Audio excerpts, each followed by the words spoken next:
G'day my friends, Marty here from Marty's Garden on YouTube with a aeroponics tower behind me called the Airgarden. It's Australia's solution or Australia's answer to the tower garden over in the US, I believe. And I've been following those for quite a while and wondering when Australia was going to bring out a product that was comparable or as good, or even actually get one here. Guess what? These ones are made in Australia, and what you're seeing, the growth behind, is 27 days old since planted out into the unit. Now, I sprouted all the seeds myself to get these guys going, and I'm really looking forward to getting some harvests. I've got a couple more of these towers. I may sell one and just keep the other. I'm not sure yet. I have 3 towers. It's sort of a bit overkill. Maybe I got a bit excited because I just really enjoy growing in this. You see, the thing is, I don't have to water it. It just turns itself on and off with a little pump down inside the tank here. It pumps up to the top, shower head spills down, and feeds all the plants hydroponically. And the beautiful thing is, because most of the roots are suspended in air, a lot of oxygen. Oxygen to roots means accelerated growth and less problems with soil pathogens and things like that. Because of the oxygen pathogens, bad pathogens, can't live in oxygenated environments. So, less chance for problems if you've got bad soils where you live. And also, the beauty, and one of the things I like about this, Australia is a drought-ridden country. It uses hardly any water compared to in the soils. Now, I am predominantly a soils guy. I make my own compost here. I have worm farms here, and I sell compost to the locals.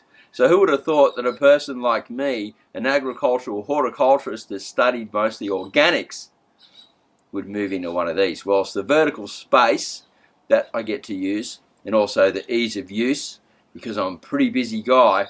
Not having to go out and hand water everything all the time saves me a ton of time, and the simplicity of just feeding it the nutrients. So they're basically a liquid mineral nutrient, and I keep the pH as suggested by Airgarden at 6.5 pH. Now I have some other little meters and things that I bought that measure EC, electrical conductivity, which shows how much sort of nutrient levels in there. I haven't learned how to use those yet.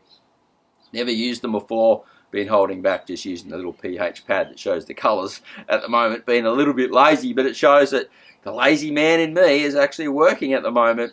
And this tower is full of tomatoes.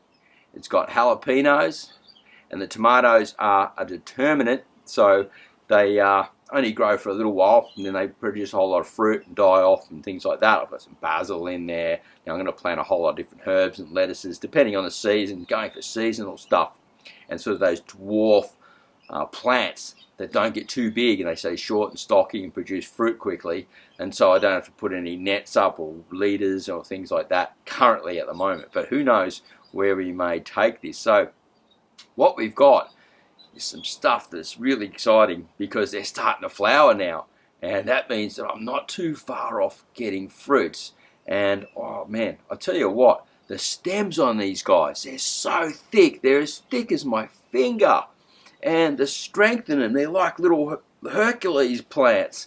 And the colour, like there's no sort of like mineral deficiencies or anything in the colour of the plants. You're not seeing any yellowing, too many spotting, you know, any sort of chlorosis where you get sort of like the veiny sort of thing going on, which means the minerals aren't getting taken up, such as the iron and magnesium and things like that. And the only thing that can go wrong with them is a little pump down below. Now, I know I'm really pushing this quite hard. You're going, oh, Marty, what about the bad things? Well, I did have one thing happen where it got too low, and because mine's on a bit of a slope, it started making funny noises. And I'm like, what's going on? And I was freaking out, ringing me plumber, mate, going, oh, boss, come down, help me out, man, come and have a look. I was like, no, you can figure this out yourself. Anyway, it was just a bit low because it was sitting on a sort of a bit of a slope. The pump wasn't working properly, and I solved that problem. I just emptied out what was in there, filled up some new solution, got it to the right height again, and then boom, it started up and it was cranking. And guess what? All these plants that are down low, the roots are hanging down into the tank now. Super cool. And as soon as I did that, it went poof, double explosion again. Super excited about this. Now, if you want one of these air gardens, I've got a link down below, and you get a discount if you buy from my link. I am affiliated to this company and looking at becoming an ambassador also for this company, possibly the first ambassador for Airgarden. And you very rarely see me promote products on this place and on my channel and then sort of convert to sales. I've always done all my worm farms and everything. I bought them all myself. Well, the other 2 units of this, I got this one for free. I bought the other 2 myself. So you can see that you're getting an honest review from me. But if you do want to find out more and check out that link down below and buy one, I make 50 bucks. And hey, keeps the channel alive, puts a little bit extra money in my pocket, and I'd really appreciate it if you did that and you want to go, yeah, get one of these guys. All right. Keep an eye out for the stories on the vlogs here, the updates on the Airgarden, more coming to you right here on the Marty's Garden. Have a great day, happy gardening, and we'll see you at the next video / vlog real soon. Bye for now.